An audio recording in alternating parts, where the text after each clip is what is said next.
Welcome back with the next topic, transportation. Transportation can be defined as the movement of any substance from one place to another. Water and nutrients required for all metabolic activities should be transported in the body of plants and animals. The waste materials or excretory products should also move into the region of excretion. First we discuss about that transport system in humans.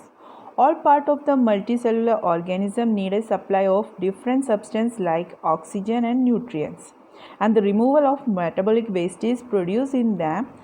Thus, the essential requirement of that organism is the transport of material from the part of the body where they are formed or taken up to that other parts where they are consumed. This function is performed by some extracellular fluid which flow throughout the body, and this fluid is called circulation, and the structure concerned with the circulation constitute circulatory or transport system. The circulatory system is also consists of several parts, that is, first one, the pumping organ that we call as heart, second, the system of blood vessels, arteries and veins, and the third one is circulatory medium, blood and leg. First we discuss about that one by one. First is that system of vessels, that is arteries, veins and capillaries. Blood vessels are a system of channels through which blood flows, and the blood vessels are of three kinds, namely arteries, veins and capillary. First one, arteries. Arteries are the blood vessels which carry blood from the heart to various parts of the body, and all arteries except pulmonary arteries carry oxygenated blood. Pulmonary arteries carry deoxygenated blood from the right ventricles to the lungs. Second one, veins. Veins carry blood from body parts towards the heart. All veins carry deoxygenated blood except that pulmonary vein. Next, capillaries. Capillaries are fine microscopic vessels. Arteries branches out into that smaller and smaller arterioles which finally forms capillaries, and these capillaries join to form venules, veins and finally vena cava. Walls of the capillary is 1 cell thick. Through these thin walls, oxygen, carbon dioxide and dissolved food and excretory products are exchanged with the tissue. Second one is that blood. Blood is a liquid connective tissue, we know that, and it has a fluid matrix called plasma and three kinds of blood corpuscles suspended in it. They are, first, plasma. Plasma, which is pale in color, and it contributes 55% of blood volume, and it contains 92% of water and 8 to 10% of that following substance. These substances are plasma proteins, that is albumin, globulin, etc. Nutrients like glucose, amino acid, respiratory gases like oxygen and carbon dioxide, excretory substances like ammonia, urea, mineral ions such as sodium, potassium, and then enzymes, hormones and antibodies. ये plasma के अंदर ये सारे constituent present रहते हैं. उसी की वजह से आजकल ये जो कोरोना वायरस है उसके जो ट्रीटमेंट के लिए प्लाज्मा थेरेपी को अडॉप्ट कर रहे हैं, क्योंकि इसके अंदर बहुत सारे एंटीबॉडीज़ हो सकते हैं, बहुत सारे एंजाइम्स है, तो वो मे बी ये इफ़ेक्टिव हो, but I don't know it will be how much will be suitable और not. Next one is blood corpuscles. They form 45% of blood and remain suspended in blood plasma. There are three types of blood corpuscles, that is RBC, that also called as erythrocytes, WBC or leukocyte, blood platelets or thrombocyte. First, RBC, that is red blood corpuscles. According to that, its structure is biconcave disc-like structure, and their cytoplasm is filled with hemoglobin. We know that hemoglobin, that is iron rich, it provides that red color to the blood. And RBC are manufactured in bone marrow, and their lifespan is about 120 days, after which they are destroyed by liver and spleen. Then their small size help in absorbing that oxygen and enable them to travel in very fine blood capillaries throughout the body of a person. That means RBC main function is the transport of oxygen. Second one is that white blood corpuscles. These are nucleated and amoeboid cells that lack hemoglobin. And the normal adult bodies, there are 4,000 to 10,000 WBCs per microliter of blood. They also manufactures antibodies which fight against diseases, causes germs, and are responsible for immunity. So white blood also called as the soldier of the body, and it is manufactured in bone marrow. Next, blood platelets. These are small, colorless disc-like N-nucleated. N-nucleated here means maybe the nucleus will be removed. There is no nucleus. Then manufactured in bone marrow. Same as that RBC and WBC. It also manufactured in bone marrow. And the number will be, it is 1,50,000 to 4,50,000 microliter of blood in numbers. Then their lifespan is very short and can survive only for the 3 to 5 days. And the platelets major function is to forming that blood clot by releasing an enzyme that we call thromboplastin that cause coagulation of blood to prevent excessive bleeding during an injury. Coagulation means that the clotting of that blood. Next and the last one is that lymph. When blood flow into thin capillaries, some amounts of plasma filter out of that thin capillaries, and this yellow color fluid is called interstitial fluid or tissue fluid or lymph.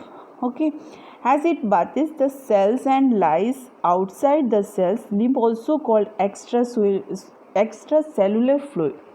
It is colorless and contain lymphocyte. Unlike blood, lymph does not contain red blood corpuscles, platelets and plasma protein. Lymph flows only in one direction, that is from tissue to heart, and the main function of that, it transport that fats and drains that excessive fluid from the intracellular spaces back into the blood, and it contains lymphocyte which kills the germs and protect the body. This is all about that lymph. Here the heart is one of the most important organ for that circulatory system. So discuss about that structure of that heart. Heart is a hollow muscular pumping organ about the size of one fist. So it lies obliquely on that thoracic between that lungs and above that diaphragm. It is enclosed by a bony cage formed ribs, backbone and sternum bones. Heart is enclosed in a double layer membrane which is called as pericardium. Between these two layers of pericardium there is a pericardial fluid, and this keeps the heart moist and protect it from that injury and friction. And human heart is divided into right and left halves, and each half consists of a upper thin walled atrium, or we call plurally we call as atria, and lower comparatively thick walled we call as ventricle. And the atria are receiving chambers and the ventricles act as a pumping chambers. Walls of the atria are thinner because they have to receive the blood, while the walls of ventricles are thick because they have to pump the blood. 4 chambers of the heart are left atrium, left ventricles, right atrium and right ventricles, that already be shown in that figure. Then the two arteries are separated by interarterial septum, while partition between two ventricles is known as intraventricular septum, which prevent that intermixing of deoxygenated and oxygenated blood. Left atrium receives oxygenated blood from lungs by pulmonary veins, and right atriums receive deoxygenated blood from upper and lower part of the body by superior vena cava and inferior vena cava. Superior means from the head region and inferior means that lower portion. Then atria relax while receiving the blood and are said to be in diastole condition. When both the atria contract, they are said to be in systole condition. The blood from left atria is passed to left ventricles through the opening guarded by bicuspid valve, and these valves having two flaps.